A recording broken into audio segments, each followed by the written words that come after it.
Okay. There you go. Here's part 2 of the letter Zayin. So there's an interesting consideration, a comparison at the crucifixion of Yeshua, which is the occasion of the Zayin. Because there's the Hey Vav man here, behold this man put to the weapon, impaled, crucified, and he's hung between two thieves. Well, thieves are also liars. Might have been murderers, but at least they were liars and thieves. Who is this? When he said, hey, who do people say I am? And his disciples said, oh, some people think you're John the Baptist. Some people think you're Elijah. Some people think you're some prophet. He says, who do you say I am? I believe that's where Peter said, thou art the Christ, the Son of the living God. And he says, oh, you didn't figure that out. The Holy Spirit must have told you. Well, why did he say that? You'd think he'd want everybody to know who he was, but he didn't. He even said, don't tell anybody till later, because he was in disguise. Bet Gimel Dalet. Aleph, I, who? So some authority figure who's responsible for the alphabet, Aleph, I will, I am, disclose in disguise, Bet Gimel Dalet is the Hey Vav Zayin, the man who will be put to the weapon. Pilate identify him, behold this man, and then that's what the Zayin is. So the Zayin crown of thorns, the Zayin whipped with the Roman flail and then put to the crucifix is all Zayin, that Hey, who is that Bet Gimel Dalet guy. So it's all pointing at Yeshua. Then he's put into the tomb, Het, round rock, rolled in front, Tet, Yod, the pin, the Roman, but he says, I'm doing this.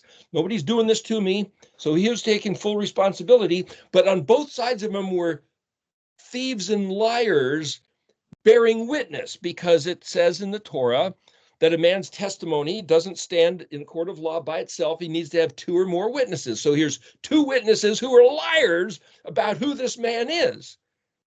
Now, where my mind goes these days is that that's kind of like the Jews and the Christians are both lying about the integrity of this Vav man.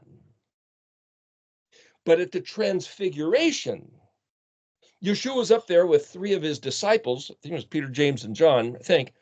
And then he appeared to have Moshe and Eliyahu, Moses and Elijah, standing next to him like some sort of interdimensional teleporting of time and space. They were validating his identity. And he said at another time, he said, if you don't listen to Moses, you can't hear me.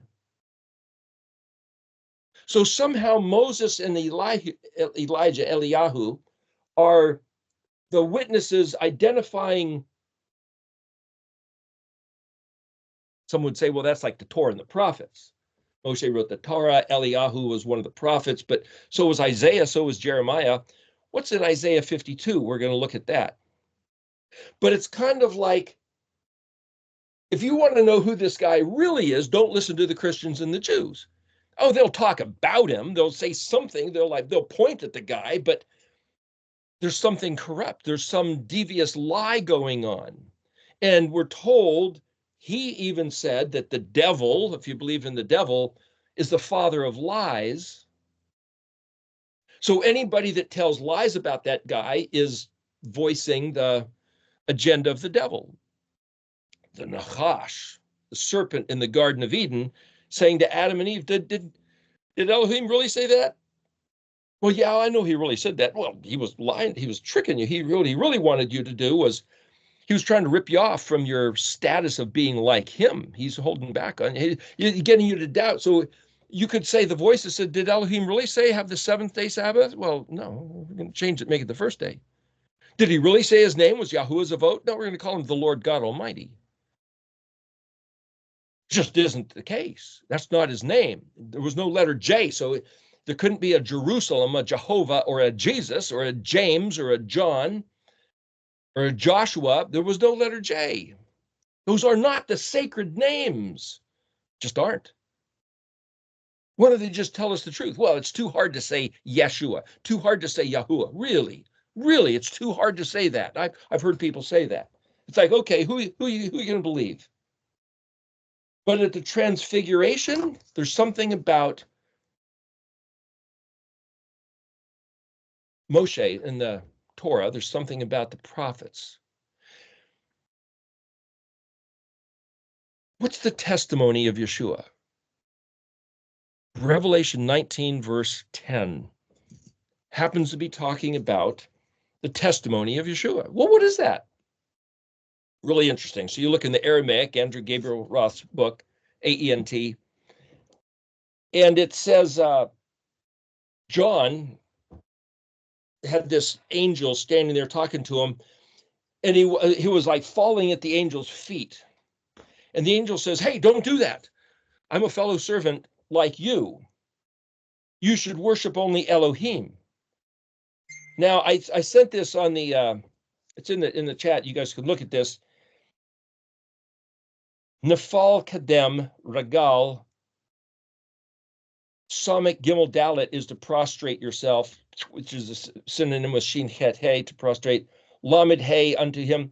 So there's prefixes and suffixes, some of these words, but basically saying to me, do not do so. The word to do so is kaf nun tav kaf. So kaf suffix means you, but kaf nun is a word where you get yes, can.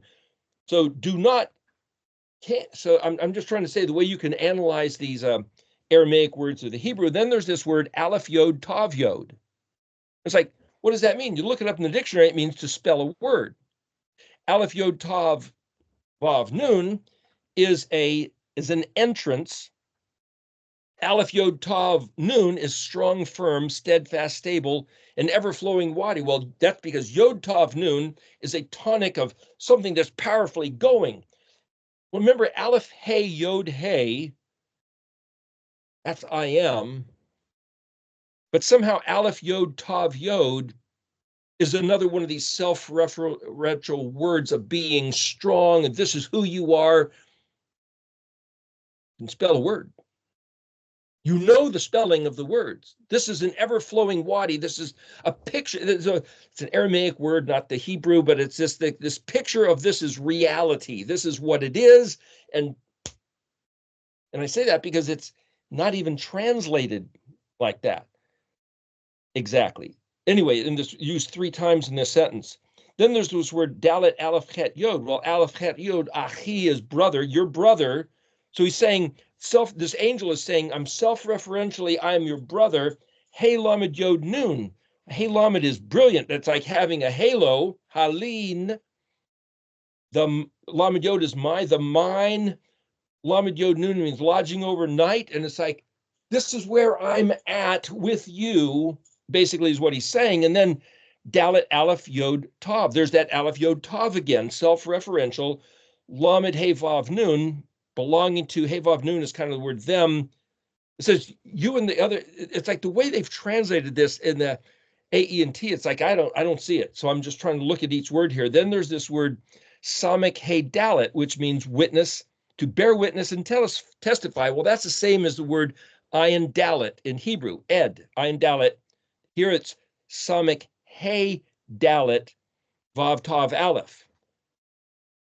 Well, hey dalet, if you look at hodu, hey vav dalet vav, is the word to give thanks, to give praise, to echoing, resounding, projecting out. And samik is this engineered structure. So something about this engineered structure of giving praise and thanks, of testifying to the truth, like Moshe and Eliyahu on either side of Yahusha, not like the Romans crucifying next to 2 liars and thieves. And then here's the word dalet yod shin vav ayin. Well, that yod shin vav ayin is Yahusha or Yishu. Dalet is a prefix letter in Aramaic, means belonging to. So if you translate this word, this is used twice here. Does this mean Yeshua, the one we're talking about, or does this simply mean bearing witness or testifying of salvation? The next word is lamed, aleph lamed hey aleph. So elah, so so for the Muslims to say the name of God is Allah, and the Christians to say, no, that's not his name. Well, it kind of is his name. That's it, name meaning title. And here it's used in Aramaic, La Allah, Canadian God. Aleph, Lamed, Hey, Aleph. Aleph suffix pronounced A is La Allah, Canadian joke. Samik, Gimel, Vav, Dalet, again laying prostrate, and then Yod, Tav, Yod, Resh, Aleph, Yod, Tav. Well, Resh, Aleph, or Yod, Resh, Aleph, to fear, to give reverence. So what this angel is saying is falling prostrate in fear, reverence to Allah only, not me. I'm one of your fellow servants. But it doesn't say fellow servants. It says Lamed Hey Vav Nun, and it says Dalet Aleph Yod Tav, I am belonging to them, that Hey Lamed Yod Nun, that brilliant, radiant, as your brother. And so it's like, who spell words? Aleph Yod Tav Yod. See, it's not what you'll see is just read it in English. It's different. Here this angel is saying the place of spelling words is the reality. And if you're there like you are, like I am, and so I'm with you, this is where we have our strength of salvation, something about Yeshua, fall prostrate to worship Elohim. But then it goes on to say, Samik Hey Dalet Vav Tav Aleph, bear witness and testify. And here's a very strange word, Gimel Yod Resh. That's why I mentioned it 2 other occasions about Gar, the stranger. If you look in the dictionary, Gimel Resh is stranger, but this is Gimel Yod Resh. If you look at Gimel Vav Resh, it means to sojourn or dwell, be a stranger. It also means to burst forth, to fear, to attack. It's like, how does it fit into this sentence? It means to convert to Judaism.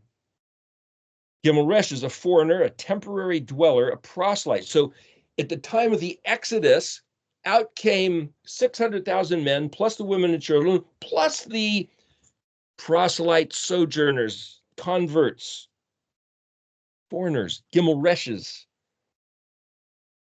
Hey Gimel Resh, Hagar, that was Sarah's handmaid's name. It means being dragged or to emigrate or being towed, being pulled along with.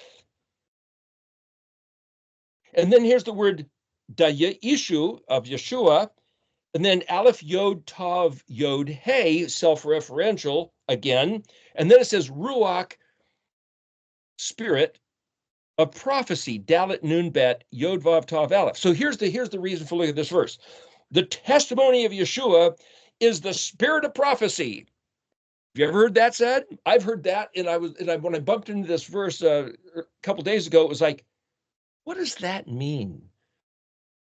The testimony of Yeshua is the spirit of prophecy. We're talking about Hey Vav ZAYIN.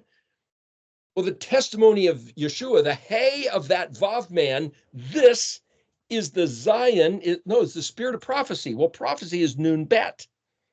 In this case, the Dalet means in the condition of Nun Bet, Yod, Vav Tav, Aleph. Well, that's Vav Tav is the plural, Aleph. So here, the prophecy of the transfiguration, you got Moshe and Eliyahu, and they're giving testimony of Yeshua. But what has that got to do with this verse? The spirit of prophecy. But what is this Gimel Yod Resh doing in here? It's like, why is there Gimel Yod Resh? Is that even translated? Worship Elohim.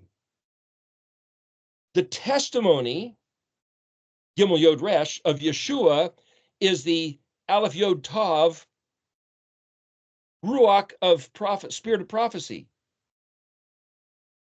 Something's not working for me. So I was contemplating this for the past couple days. It's like, what is this saying?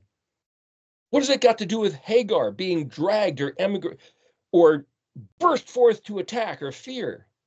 Something about the witness or the testimony of Yeshua, like a foreigner, a stranger, somebody dragged along, is going to burst forth in a terrifying attack, convert to Judaism, self-referential ALEF-YOD-TAV in the spelling of words, ruach of prophecy. But the word ruach, remember, is not just spirit, it's the mind, but it's also to expand from here to there, like from Aleph to Tav. To spell words from Aleph to Tav as a prophecy. So what is this transfiguration? What are we looking at? If you look at what Moshe said, if you look at what Eliyahu said, we're going to look at what Isaiah said in chapter 52. If you look at the spelling of the words of the Torah, of the prophets, you'll see a testimony of Yeshua in the spelling of the words, self-referentially, jumping out at you. Let's look at Isaiah 52. Starting at verse 6. Lakan yada ami shemi lakan beyom hahua ki ani hua hamidbar hineni. For sure, lakan, as an absolute fact, knowledge my people, my name. My people absolutely will know my name. Remember, name is fame, renown, reputation, occupation of all your concerns. They'll know all that I'm about and everything about me, for sure, absolutely, lakan, on the same day, beyom. Well, see, now on the day, which day is that? Go back and look at other parts of the beginning of first 5 verses of 52. But see, now here's the analysis. Look at the word yom. Yod Vav Mem, that's the word day. But remember, yods and vavs are like wild cards that you can drop in and take out. So if you look at changing the bet and throw a different prefix, mem, bet yod mem, take out the vav. That means presented or staged on the bima, stage presentation. Bet mem hey means by what means or wherein. Bet yod means in me. That's wherein. In me. Where's me? Remember, we were talking about the ALEF-BEIT being the house of our Father, where we're taught, trained, and domesticated of him, because all his treasure as witness on display, who he was and where he's, what he's about and what he's going to do. And it's all somehow in this alphabet. See, if you have that in your mind and you're looking at this, and now you're trying to analyze the alphabet letters by saying, what does it mean on the day, on Beyom? Well, the word yom miot, yod vav mem, yod vav mem, yod vav tav, means ordinary or common. Well, that's like saying, from the least of these to the greatest, they'll all know me. They'll all know aleph, vav, tav, yod, my letters of the alphabet, from the least, like cute little things you teach the children, to incredible migdalim, the towers. Who can sefer the migdalim? Who can count the towers? Who can see the story in these majestic, grand fixtures of the beyond the universe, interdimensional Yahoo on display? The same as the ordinary, presented as the ordinary, wherein, by what means? Bama, bayim. That I am he, I am the same, hey mem, dalet bet resh. The place, the one who lives in the words. Behold, here I am. Hineni. Hey mem dalet bet resh. Bet resh means pure and clean. Dalet bet resh is speaks, is the word for word. Mem dalet bet resh is the place of words. See, the word for numbers, the book of Numbers is bemidbar, in the wilderness. So midbar is wilderness, but it's also the place of words, which is the language, which is the alphabet. The mem dalet is tailor-made, or the mode, or fit exactly. Fit exactly, pure, clean. Behold, here I am in the language, in the words. That's Elohim saying in Isaiah 52, verse 6. And my people will know for sure on some certain day, bam, there it is. undeniably, unquestionably. There it is. That's this study. Verse 7.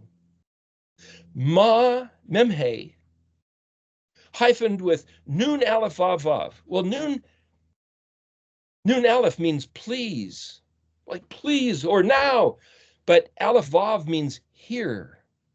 But nun aleph vav is the word that means comely, befitting, beautiful, decorated. How perfect that it should be so. Here he is in these words. Of course. Why should it be any different? Ayin Lamed, yoked to, hey resh, yod mem. Yod mem plural. Reem is like Ram, which is Rome, which is high and lifted up, which is the great things. Hey resh is mountain. Hey resh is the mountains, then. But hey resh, hey vav resh means thought, meditation, or to reflect. Like Selah, like Haggah, like stop and think about this. Heresh is also pregnant, which is to say remarkable. Heresh vav yod hey means cause to drink. It's like, think about this. Of all the great things to know, of all the great things to see, to take note of, to experience, like a woman having a baby, or to climb Mount Everest or Mount Whitney, of all the incredible stuff, to realize Yahweh is saying, behold, here I am in these words. Of course. How fitting, how beautiful. And for his people to finally recognize that.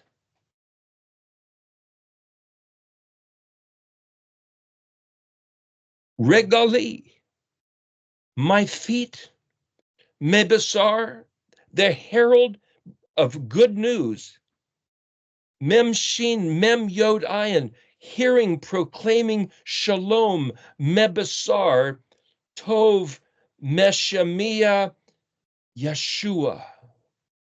This verse is translated, how beautiful on the mountains are the feet of those proclaiming peace and proclaiming good news of salvation, saying, Latzion Melech Elheka, saying, your king is reigning in Zion. But see, what I'm saying is that there's a whole different way to read this verse. What it's saying is, for Elohim's people to realize, see, the word Melech is king, but it also means the way to walk. The word Zion, Latzion, that he reigns in Zion, it's to do what he commanded. Zadi Vav is command. Zadi Yod is, as I said, Lamed Zadi Yod, Latzion, the one who's doing as I said. Amer Latzion Melech Eleka, Elheka. How beautiful are the feet of one saying, your God reigns. How fitting and appropriate, of all possible thoughts, of all possible realities to realize, of all things that a human could do on the face of the earth while you have your life to live, to see this, to behold this truth.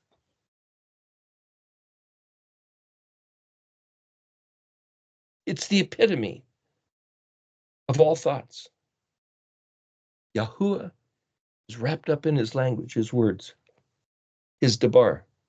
Voice 8, Kol Zafika, Nasa Kol Ichad Iranenu, Ki Ein Ba'ain Yera Beshuv Yahweh Zion. The voice your flowing, floating hope, expectation, foreseeing, that prophetic voice of what you've been hoping for.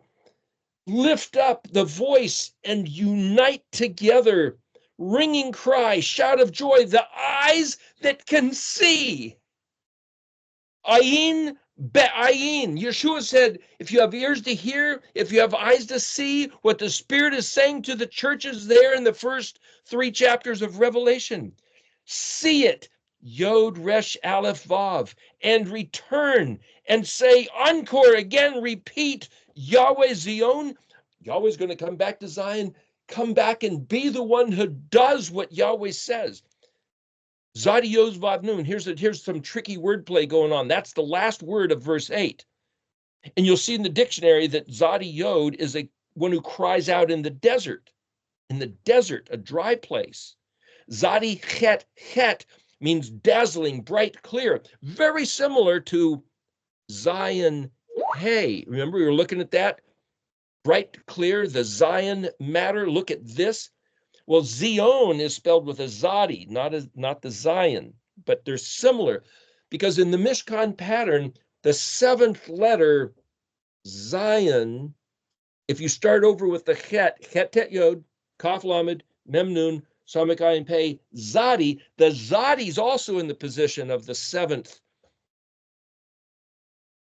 The 7th in the position, like the Sabbath day, Shemini Atzeret. But the Zadi, see, is the resurrection, and the Zion is the crucifixion. So it's the story of Yahusha, the testimony of Yeshua written in these letters. Both the Zion and the Zadi are critical for establishing what the meanings of these 22 letters are. And they're both in the position of that 7th, to swear a vow. Bright, shining, clear, but Zadi Yod Hey also means dry desert country. So why should the word Zion, you'd think if Yahweh reigns in Zion, it would be prolific like a lush tropical garden, not a dry desert country. Look at verse 9. Pei Zadi Chet Vav. It's the word for a finch, or to burst forth, joyful song, bright, serene, exult merrily, rananu, ringing cry, shout of joy. Yod Het Dalet, make one, unite, gather together, to man a crew, to set apart.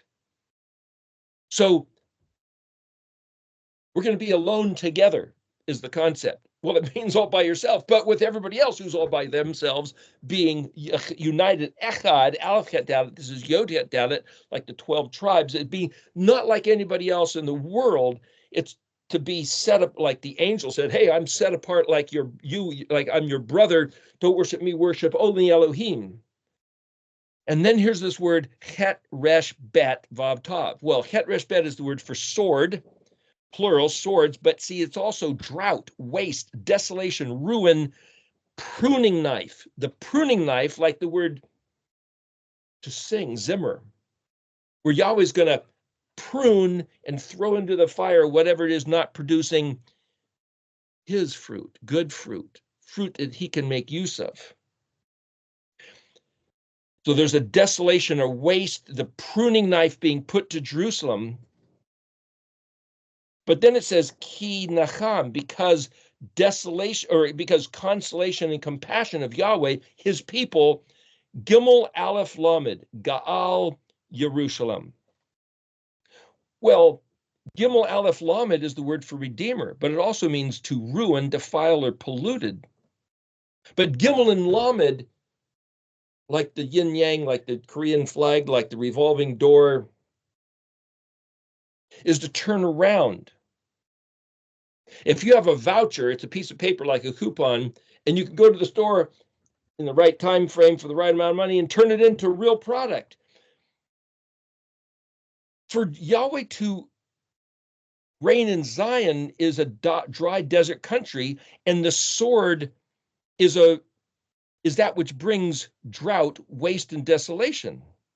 What I'm saying is, when Yahweh brings desolation to his people, it's to get them to be conformed to doing what he said. It's a play on words. Zion is a dry place. A ship in the middle of the sea, Zadi Yod, is a dry place in the middle of the water on the ship. It's the word Zion. He will send the sword to get his people to be conformed to him, because the sword means to bring drought, bring it dry. He does the pruning not to kill us. He does the pruning to get rid of the infection. And I say this because there's more going on, but there's a memorial museum called Yad Hashem in Jerusalem, arm of the Lord, arm of Hashem. They consider, or it's said that they consider, that the Holocaust was amputating a gangrene arm of the people in order to make the body whole unto Yahuwah. And whether there was political corruption or a land grab or money grab or whatever else was going on during World War II, at least there's the concept that when Yahuwah prunes his people, it's to restore the vitality of life to the corporeal, the body on the whole, which is what this verse is talking about. We're supposed to be burst forth with joyful song, whatever it takes to bring us back to conforming to listening to his voice and doing what he said. To man, the crew is Zadi Vav Tav. Zadi Vav. Mitzvot, Mem Zadi Vav Tav. The word for matzah, Chag HaMatzot, matzah, Mem Zadi Aleph, Mem Zadi Hey. Find out how to do what he said. What's that got to do with Yeshua? Verse 10, Het Shin Bet. Page 235. It means a band or a girdle, like the big gold band that Yeshua had in Revelation there when he, in the first couple chapters when John saw him. It means to think, give account, imagine, plan, devise, calculate, reckon, consider, inventory. It's a synonym with ayin resh kaf, erik, which has to do with chashav Yahweh et Zoroah. Think about, calculate Yahweh scattering seeds, kadoshu, his kadosh, la'aini, right in the front of the eyes of kol hagoyim, all the nations, ve'yura'o, and on exhibition, kol fasi, every aleph, pei, samic, yod, hyphened with a word aret. So it's like the ends of the earth, but the word pei, samic, is the Joseph's coat of many colors, a tunic from the palms to the ankles, variegated stripes. It means to spread plenty, abundance, expanding, or propagating. ALEF-TAV, Yeshua Eloheinu. Was that talking about Yeshua the man, or is it talking about the concept of salvation? See, being used in the testimony of Yeshua, is that the man or is that salvation? The testimony of Yeshua is the ruach of Nun Bet, of prophecy. You never know whether it's talking about Yeshua the man or Yahusha, the concept of salvation. But he's saying that when Yahweh destroyed his people and scattered them like seeds across the face of the earth, and you think, oh, there's the sword of ruin, he's got a plan. He's got a real sneaky plan. That when the time comes for him to cause all those seeds to sprout up like springtime, Aviv, and suddenly come back to life with his blessing, at which time he said, then he's going to turn his attention of disfavor to our enemies, amongst whom we've been scattered. And what's the event for this to happen? Ezekiel 36:23. Wherever you guys went, you made halal, chet lamed lamed, my great name. You polluted, defiled, rendered it to be pierced, perforated, like crucifying Christ. That's what his people did to his name, his fame, renown, reputation. And when I make my Shem HaGadol Kadosh, when he finally makes his celebrated, beautiful, enlarged Gadol Shem purely Kadosh, it'll be when it's in you, through you. Ezekiel 36:23. Does that mean, well, he'll do it by using us, through us, but it's when we realize it and give him that regard. What regard? The regard that Moshe and Eliyahu had for him at the transfiguration, not the regard, and this is my casting dispersions onto the Jews and the Christians, both of which have been guilty of lying about who he is. Like the crucifixion, the two thief, robber, liar witnesses on either side of that Vav man. He scattered his people all through the nations so that when the time comes, ALEF-TAV, Yeshua Eloheinu, it'll be right in the face of every one of our overlord enemy. And then you get verse 11, sorrow. Samik Vav Resh Vav. Well, Samik Vav Resh means remove, taken away, degenerate branch, original nature, character, leaven.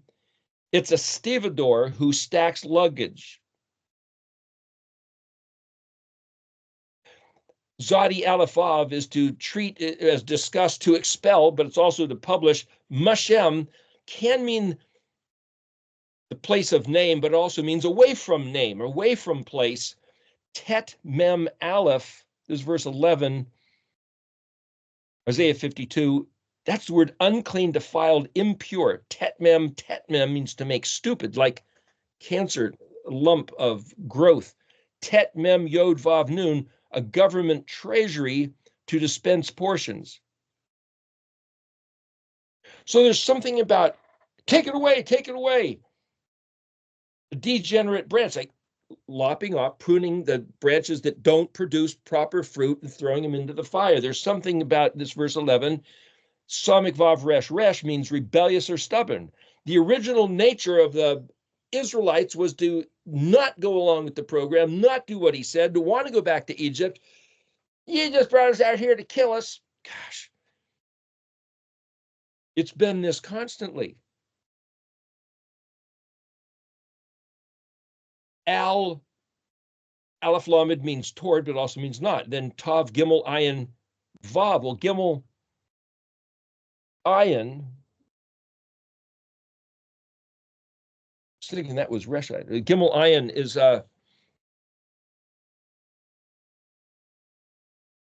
gaga, to have a craving for. Expel, Zadi ALEF-VAV. I got the wrong word written down there, so I know here. That's not friend or companion. It's not evil. Anyway, I'm making the correction here because I had sent this up on the chat. That's the wrong definition. I was looking at Tav Gimel Ayin Vav and thinking it said Tav Resh Ayin Vav. Anyway, the word to expel, and then at the metoka is at the center, in the midst, or the mediator. Then the word Hey Bet Resh Vav. Well, Hey Bet Resh Habar, pronounce, articulate, pure, clean, pronunciation, syllable, or confused sound. Like the Brit, Habrit would be Hey Bet Resh Yod-Tav. Yod-Tav is a suffix. So it's here, this is the pure, clean, simple legal relationship. Nun Shin Aleph Yod means to lift up, carry, or to give in marriage. Kali, Kaf Lamed Yod, like mine, and then the word Yahweh. That's the end of verse 11. Basically, he's saying the unclean, the defiled from the midst is taken away, and the pure, clean pronunciation, like being given in marriage unto Yahweh, of being like himself. Well, that's again the returning to the language and not being duped by the liars, but by listening to the voice of Moshe and Eliyahu, the Torah and the prophets. That's not denying Yeshua is the Mashiach. That's saying to be Mashiach, he's got to be in league with Moshe and Eliyahu. Verse 12. Ki lo ba chafazon. Well, chet pei zayin, chafaza, means to be in a hurry, alarmed or frantic. Tav Zadi ALEF-VAV, to, again, expelled. Bet Mem Nun Vav Samik Hey. Well, Nun Vav Samik means to be put to flight or escape. Tested experience, caused to disappear, hid miraculously. So I could say, well, this, you're not going to run in a hurry of being frantic, alarmed. He'll hide us miraculously. That's Nun Samik, like the orange burst logo of the study here. Lo Tachalon, Tav Kaf Lamed Tachal, or Tehillim is the color blue, completed perfection, but Kaf Lamed Vav Yod means perished, lost, confined, imprisoned, or destroyed. So again, you could read this a couple different ways. We're not going to be being chased and thrown into prison. Well, what about the tribulation? What about the Antichrist and the beast and everything we're being told and whisking away? It's like eschatology, Christian eschatology doesn't seem to be this story. Ki halaka lifnekam Yahweh ve ma asafkam elhi Israel. Because, you see, everything he said was because lifnekam, you all are regarding the face of Yahuwah.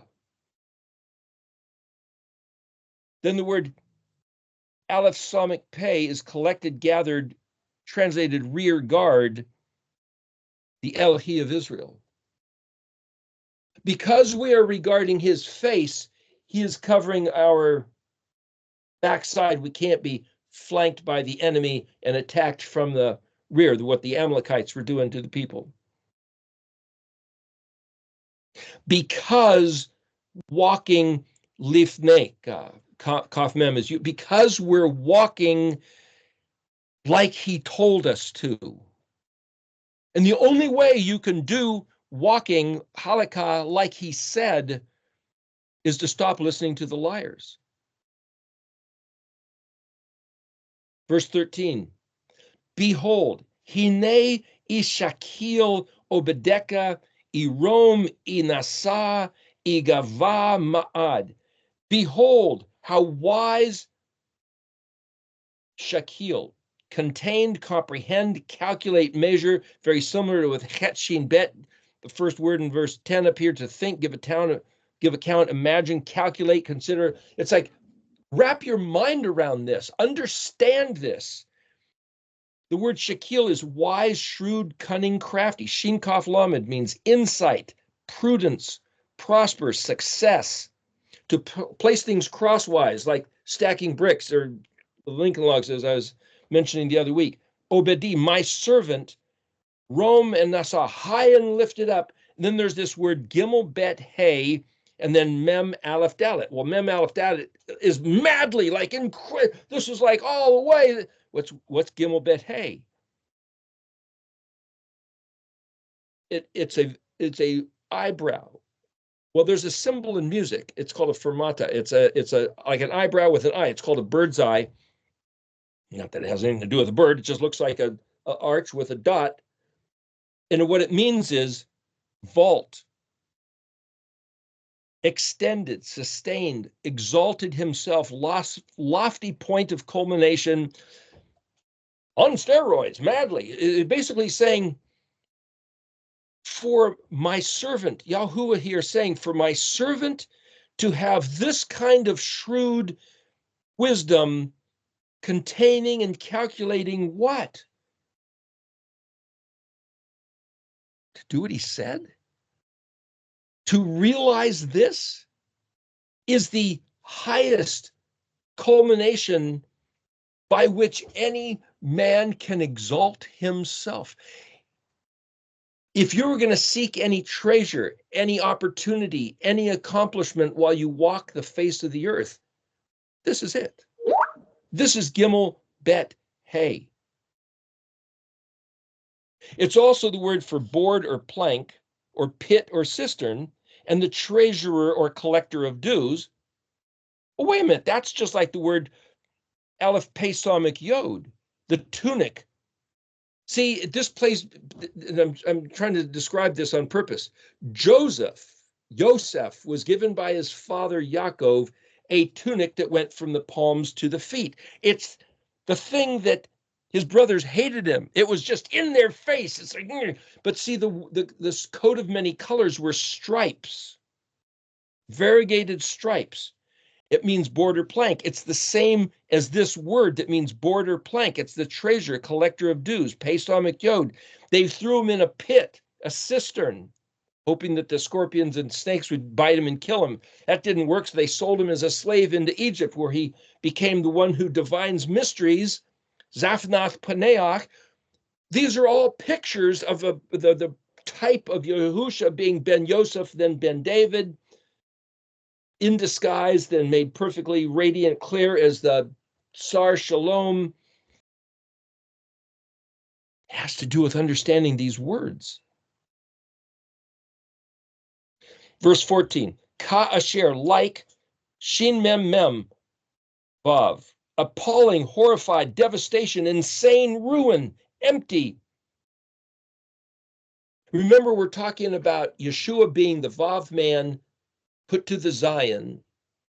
Why did he have to die? So that he could Zadi, resurrect. That's this verse 14.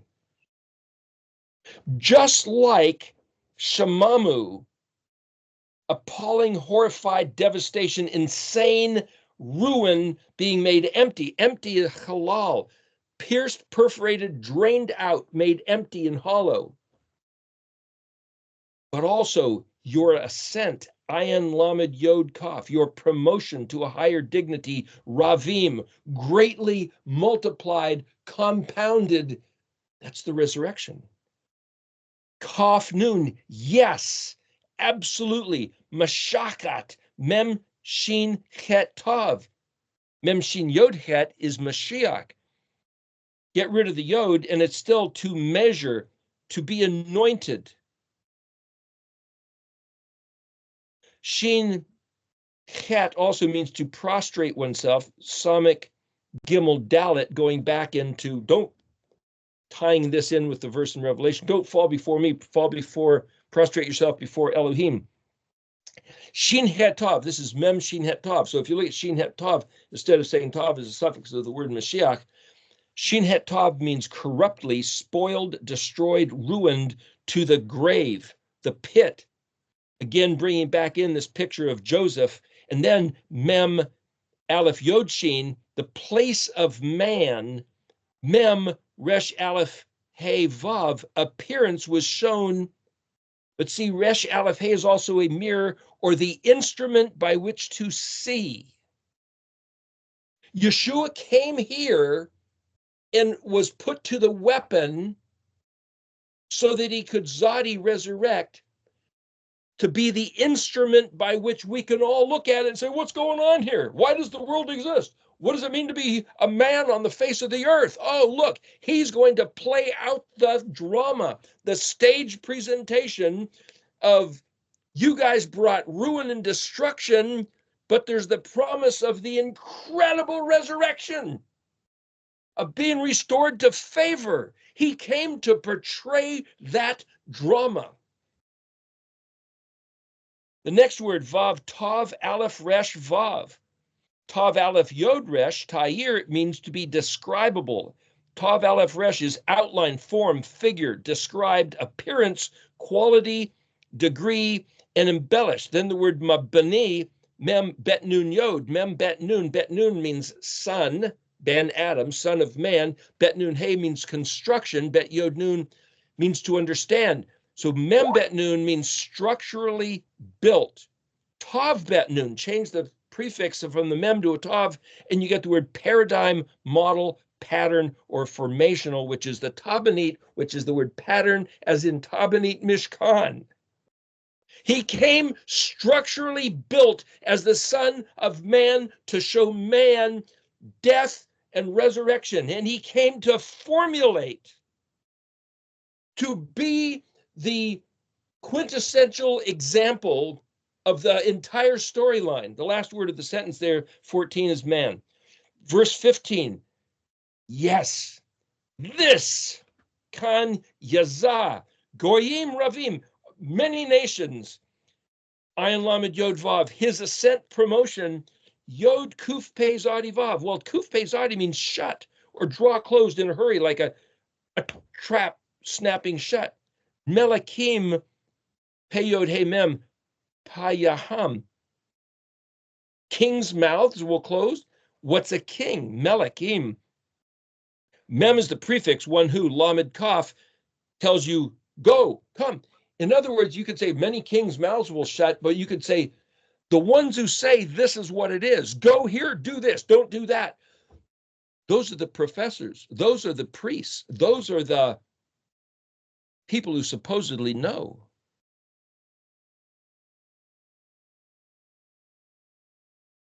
The rest of that verse,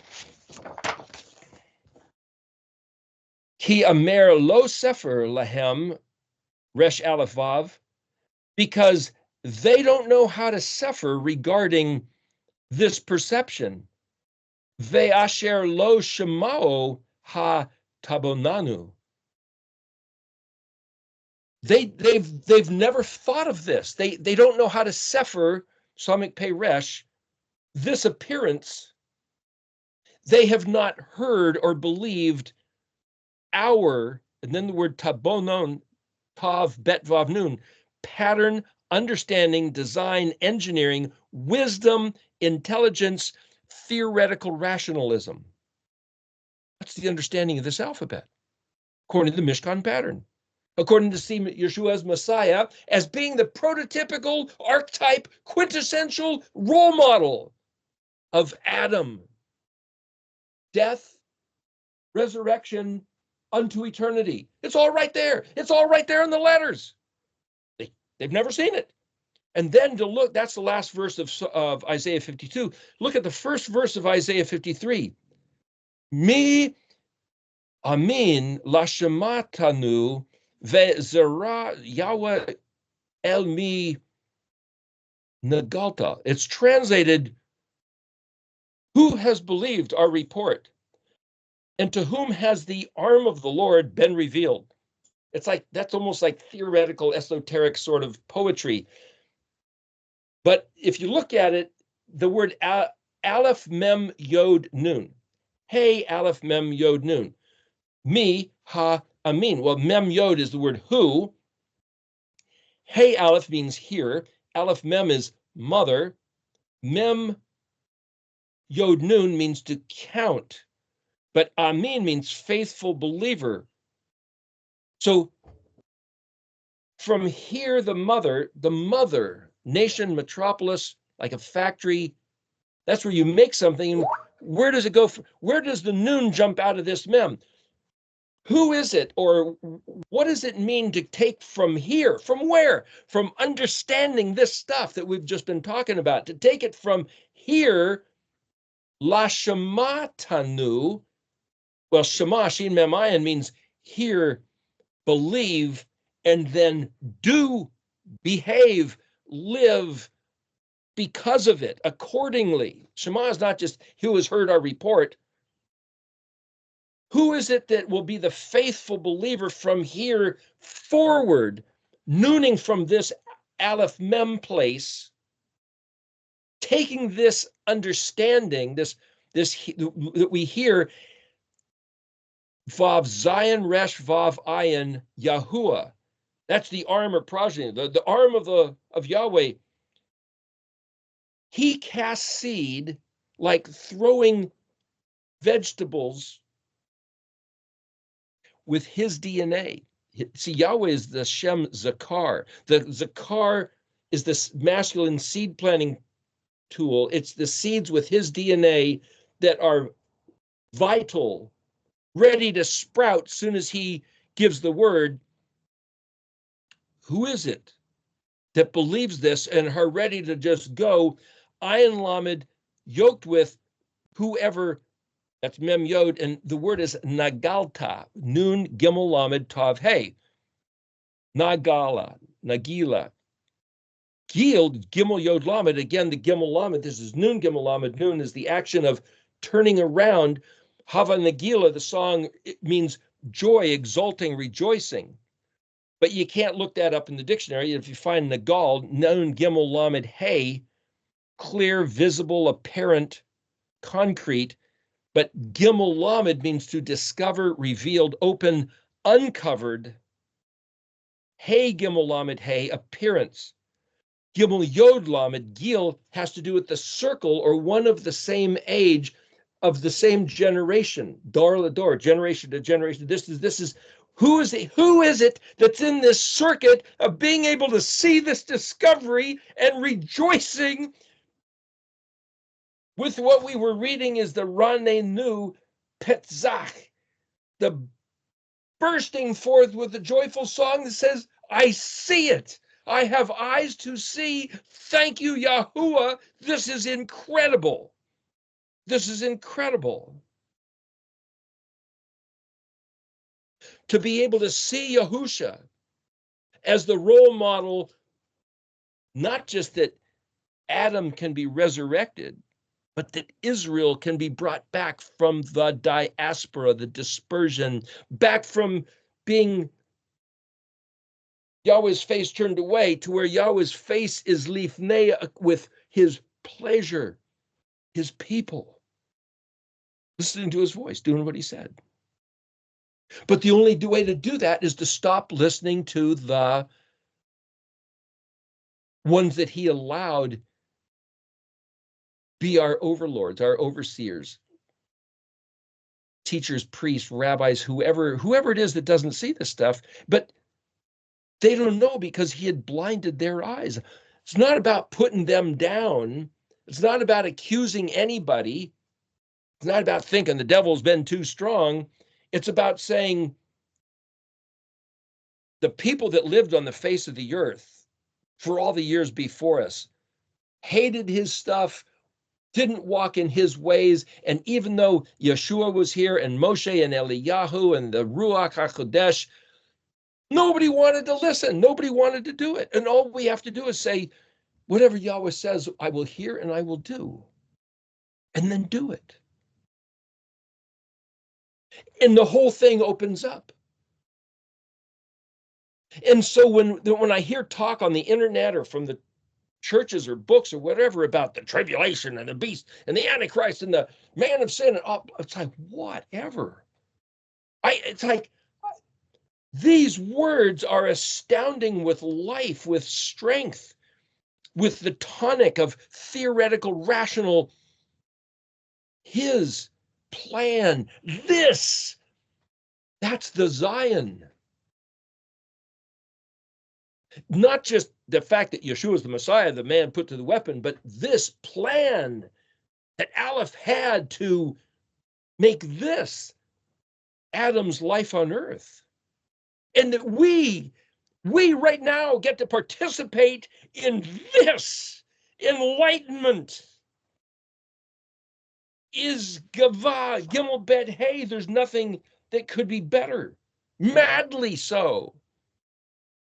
It's incredible. And he's kept the wise and wealthy from ever seeing this until he decides to let his arm be revealed, because each one of these letters is like one of his seeds, a little seed with his DNA that turns into the Migdalim. And can anybody sefer the Migdalim? Gosh, this stuff's incredible. Anyway, we're at a time of end of this. On to the letter Chet next week. There was something in 1 John chapter 4, verses 14 to 21, and chapter 5, verses 1 to 12 that we'll look at next week, of saying, so what do we do? Just like what David said, do what he said. Just do what he said.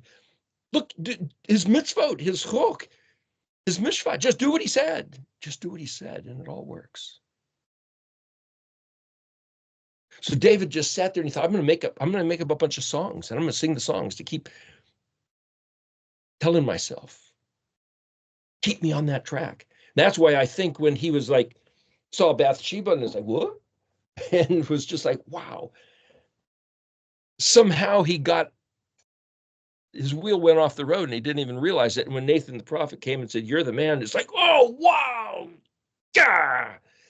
I believe that David was just struck to the heart. He somehow it got past him. He didn't keep his eyes on the road, as it were. And it's like, how did that happen? What the heck? He wasn't just going off path on purpose. Let me just say this once again. When I saw this the other day, it struck me to the heart. Here I am in the place of words. And how perfect that it should be so. How befitting, how beautiful. Of all the greatest things, my regalia, my feet.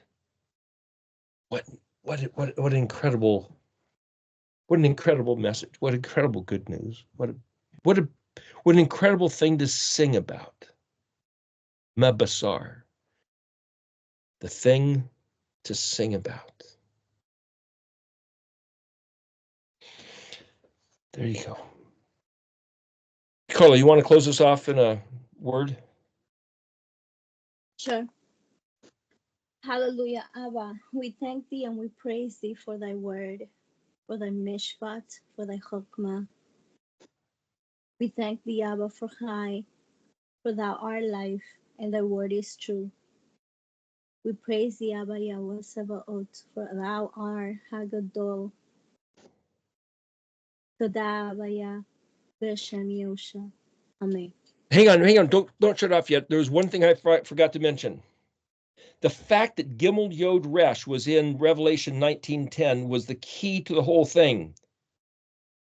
That, like Hagar, the one who was being dragged from here to there, to burst forth suddenly out of, that's Yeshua. That's the Vav man being that Zion that nobody saw, that none of the Jews recognized, that the Christians refused to acknowledge the Sabbath day, the seventh, to say that he, like a stranger. Why is that word dropped right in here?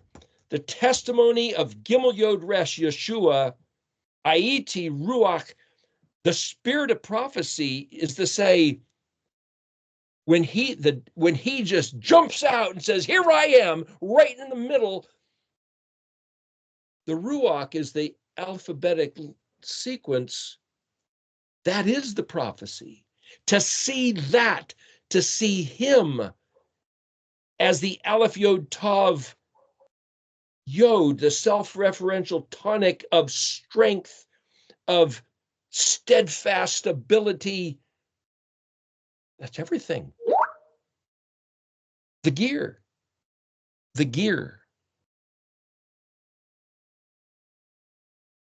Anyway, there you go. Time to end.